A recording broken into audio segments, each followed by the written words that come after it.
पूरे घर में बहुत ज्यादा गहमा-गहमी का समा था। निकाह की तैयारियां जोरों-शोर से चल रही थीं। आखिर आखिर कोई इस बड़े से घर के वो दोनों इकलौते बेटा-बेटी थे।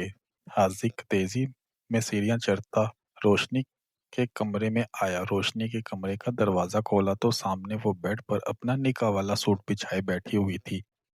कल इनका निकाह था। दरवाजे का लॉक लगाता हुआ वो इसकी तरफ आया।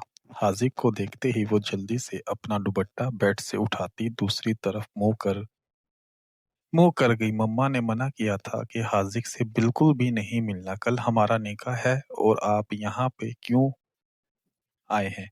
वो गुस्से में बोली। हाजिक के भारी कदमों की आवाज इसे अपने करीब सुनाई देती हुई महसूस सी होने लगी। हाजिक ने इसके कंधों से पकड़ा, इसके चेहरे को अपनी तरफ किया, इसके चेहरे को देखने लगा। रोशनी का चेहरा शर्म से लाल हो गया। आपको पता है मैं कितना ज्यादा खुश हुआ? हाजिक इसकी आंखों में देखते हुए बोला। और वो दोनों बचपन से एक दूसरे को बेइंतहा चाहते थे और आखिर वो दिन भी आ गया था जब वो एक दूसरे के महरम बनने जा रहे थे। वो जल्दी से इससे पीछे हुई। आप ऐसे मेरे पास नहीं आए, मुझे शर्म आ रही है। वो नीचे निगाहें झुकाते हुए बोली। थोड़ी सी चेहरा के ऊपर किया और जब रात भर आपको अपने बाजू में उठा के सारे घर में खामोश करवाता था, जा देंगे? हाँ जी आए। थोड़ी देर बाद वीडियो कॉल पे आई मिशा, जो बालों को खोले मेकअप किए बैठी हुई थी। आप कहीं जाने लगी हैं? नहीं नहीं सर, वो बस दोस्त के साथ अभी बाहर से आई थी। काम खत्म कर रही हूँ, चलें ठीक है। मुझे लगा कहीं जाना है, लेकिन आप पहले काम खत्म कर रही हैं। वैसे सर ये तो होता है, जिस कदर आप काम के मामले में सख्ती करते हैं, कहीं जाने से पहले भी मुझे काम करना होता है। वो हंसते हुए बोली। काम पे फोकस करें, वो इसे बता रहा था। इसी लम्हे कमरे का दरवाजा खुला। सामने रोशनी खड़ी हुई थी। क्या हुआ रोशनी? वो नरमी से गोया हुआ। मिशा के लबों की मुस्कुराहट गायब हुई। वो मैं आपके साइड टेबल के दराज में अपने कुछ डॉक्यूमेंट्स रखे थे, वो निकाल लूं? हाँ निकाल लें। आज ये रोशनी पीछे से डॉक्यूमेंट्स निकालने लगी। बेसाख्ता ही इसकी निगाह मोबाइल की स्क्रीन की तरफ गई तो इसके लबों की मुस्कुराहट गायब हुई। हाजिक मुस्कुराते हुए बोला। मिशा इनसे मिलो, ये मेरी होने वाली वाइफ है। और रोशनी, ये है मिशा, मेरी सेक्रेटरी है। इसे काम समझा रहा था। तुम तो ऐसी मशकूक निगाहों से मुझे देख रही हो। रोशनी इसकी बात सुन के थोड़ी सी शर्मिंदा हुई और फिर मुस्कुराते हुए इसने मिशा को सलाम किया। सर पे दुपट्टा ओढ़े वो बहुत मासूम सी थी। रोशनी के जाते ही मिशा कहने लगी। और ये दुपट्टे वाली कितनी छोटी सी बच्ची सी लग रही है। आप जितनी हैं कि नहीं, मुझसे 10 साल छोटी है। मेरी कजन है, चचा की बेटी। और अच्छा कब है निकाह? कल निकाह है, मतलब हमें छुट्टी होगी?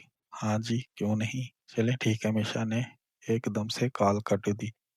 इसकी आंखों में एक अजीब सा जुनून सवार हुआ। रोशनी, मैं कभी भी हाजिक को खुद से दूर नहीं जाने दूंगी। हाजिक मेरा है, मेरा। तुम कभी भी हाजिक पे हक नहीं जता पाओगी। ये कहते हुए इसने गुस्से में मोबाइल को साइड पे फेंका और अपने बालों को कानों के पीछे रखते हुए पैर पटकती बाहर चली गई। अभी निकाह शुरू हुआ था। दरमियान में फूलों की लड़ियां लटकी हुई थी। एक साइड पे वो बैठी हुई, दूसरी साइड पे हाजिक बैठा हुआ। सारे फैमिली में वाले जमा थे। मौलवी साहब इनसे निकाह के लिए पूछ रहे थे। वो शर्म से दोहरी हुई जा रही थी। जैसे ही इसने कबूल है कहा तो सबके लबों पे मुस्कुराहट बिखर गई। कबूल तो उन्होंने बचपन से ही एक दूसरे को कर लिया था। निकाह के बाद वो उठता हुआ रोशनी वाली साइड पे आया, मुस्कुराते हुए इसे कंधों से पकड़ के उठाया। इसका घूंघट उठाया तो रोशनी की आंखों में मुस्कुराहट थी, मगर चेहरे पे संजीदगी थी। वो इसे देख रही थी। हाजिक ने इसके चेहरे को अपने हाथों के प्याले में भरा और मोहब्बत भरा बूसा इसकी पेशानी पे दिया, दूसरा इसके गालों पे देने लगा। सब लोग इर्द गिर्द मुस्कुराते हुए इन्हें देख रहे थे। बहुत शुक्रिया रोशनी, आज मेरी जिंदगी में शामिल होके मुझे रोशन करने के लिए, वो मुस्कुराते हुए बोला। सब लोग इस बात पे हिटिंग करने लगे। वह बहुत ज्यादा खुश रही थी। आज इसने मुकम्मल तौर पर हाजिक को हासिल कर लिया था। आज वो इस मर्द पर मुकम्मल हक रखती थी। यही सोच सोच के रोशनी के लबों की मुस्कुराहट एक लम्हे के लिए भी गायब नहीं हुई। निकाह के बाद जब वो कमरे में आई तो पीछे पीछे इसकी कजन्स आ गई। मुस्कुराते हुए कहने लगी, आज तो तुम्हारे लबों की मुस्कुराहट गायब ही नहीं हो रही। तुम्हें तो अपनी मोहब्बत को हासिल करने के लिए कुछ करना भी नहीं पड़ा। तुम्हें अपनी मोहब्बत मिल गई। लोग तो कितनी कुर्बानियां देते हैं। सारी कजन्स कोई ना कोई बात कह रही थी। जरूरी नहीं होता मोहब्बत इतनी आसानी से मिल जाए। बहुत कुछ बर्दाश्त करना पड़ता है। लेकिन तुमने तो कुछ भी बर्दाश्त नहीं किया। तुम्हें तो मुफ्त में ही हाजिक मिल गया। वो हंसने लगी। बस अल्लाह पाक के इसके नसीब अच्छे करे। सबकी बातों के बाद काफी रात हो गई। सब कमरों की तरफ चले गए। कुछ वापस चले गए और वो कमरे में अकेली बैठी हुई थी। कमरे का दरवाजा खुला और सामने हाजिक खड़ा हुआ था। हाजिक को देखते ही इसके लबों पे मुस्कुराहट बिखर गई। इसकी आंखों में चमक आ गई। वो खुद ही चलते हुए इसके पास आई और आज पहली दफा वो इसके सीने से लग गई। वो खुद से लगी थी। इसके सीने पे अपना सर टिकाते हुए बेसाख्ता ही वो हिचकियों के साथ रोने लगी। क्या हुआ? अरे पागल, तुम रोने क्यों लग गई हो? आज तो हम दोनों हमेशा के लिए एक दूसरे के हो गए हैं ना। इसकी बात सुन के वो चेहरा उठाते हुए इसके चेहरे के तो देखने लगा। वो अपने लब की पेशानी पे रख दिए वो मुस्कुराते हुए इसे देख रहा था। आप कभी मुझे छोड़ेंगे तो नहीं? हाजिक ने इसकी तरफ देखा। क्या हो गया है?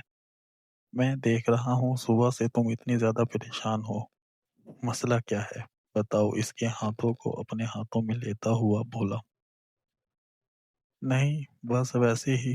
वो आहिस्ते से इसके करीब हुआ, बिल्कुल पीछे से इसे दीवार के साथ लगाया। वो लरजती हुई पलकें उठा के इसे देखने लगी। आप क्या करने लगे हैं? इससे पहले कि वो मजीद कुछ कहती, वो इसके ऊपर झुककर अपनी सांसों में इसकी सांसें घोलने लगा। वो चाह के भी इसे खुद से दूर नहीं कर पाई। महज इनका निकाह हुआ था। इसके बावजूद वो इस पे इतना हक जता रहा था। इसके हाथों की उंगलियों में अपनी उंगलियां पेवस्त कर ली। वो मजीद इसके करीब होती जा रही।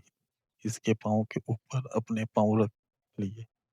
मुकम्मल तौर पर वो दोनों एक दूसरे में खोते जा रहे थे।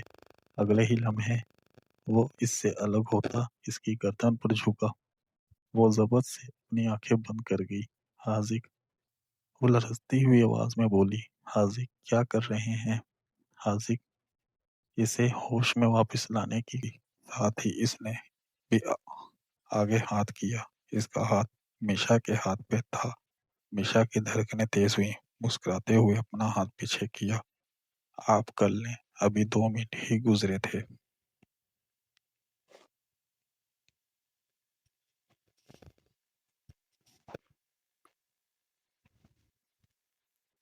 अचानक से लिफ्ट बंद हो गई।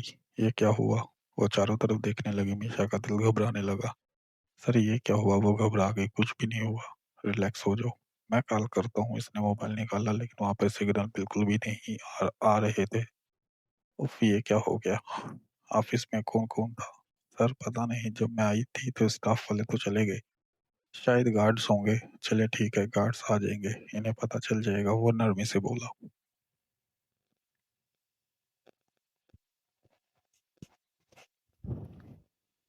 सर मुझे बहुत ज़्यादा डर लग रहा है। आधा घंटा गुजर चुका है, इसके चेहरे पे पसीना आने लगा, इसका दिल घबराने लगा। हाज़िक, सर मुझे बहुत ज़्यादा डर लग रहा है। मेरा दिल बहुत ज़्यादा घबरा रहा है। वो रोने लगी, आँखों में आँसू बहने लगे। सर वो एकदम से हाज़िक के बाजू से लिपट गई। इसके कंधे से लग के बहुत शिद्दत से रोने लगी। अगले ही लम्हे लिफ्ट की लाइट भी बंद हो गई।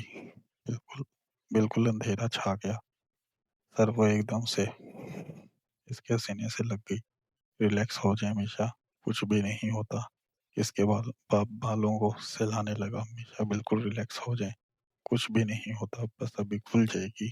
वो बार बार मोबाइल को निकाल के कॉल करने की कोशिश कर रहा था,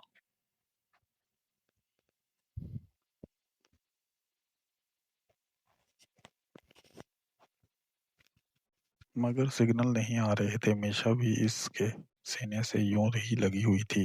अचानक वो इसके साथ लगी नीचे बैठ गई। इससे खरा भी नहीं हुआ जा रहा था। मीशा इसके चेहरे को थपथपाने लगा। मीशा का चेहरा पसीने में शराबुर हो गया। मीशा इसकी सांस बंद होने लगी। सर मुझे सांस नहीं आ रही, सर मुझे कुछ हो रहा है, मुझे सांस नहीं आ रही, बिल्कुल नहीं आ रही। वो सांस ही नहीं ले पा रही थी। इसकी सांस बंद होने लगी।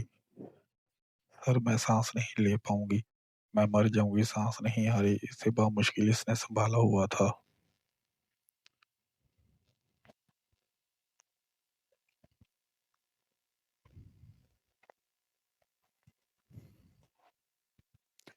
वो इस वक्त हाजी के रहमो करम पर थी। इसकी सांसें उखड़ने लगी। वो मुसलसल लिफ्ट के दरवाजे को बजा रहा था। वो इसकी बंद होती आंखों को देखता हुआ परेशान हो गया। पसीने में शराबपुर चेहरा लरसते हुए होंठ हाजिक ने इसके हाथ को शिद्दत से पकड़ा हुआ था और इसने भी हाजिक हाजिक के हाथों को इसके गिरेबान को दबोचा हुआ था। इसके चेहरे के करीब चेहरा किए ने कहने लगी, मुझे कुछ हो रहा है। इसकी सांस बंद होने लगी। हाजिक ने इसे सीने से अभी तक लगाया लगाया हुआ था, मगर इसे सांस नहीं आ रही थी।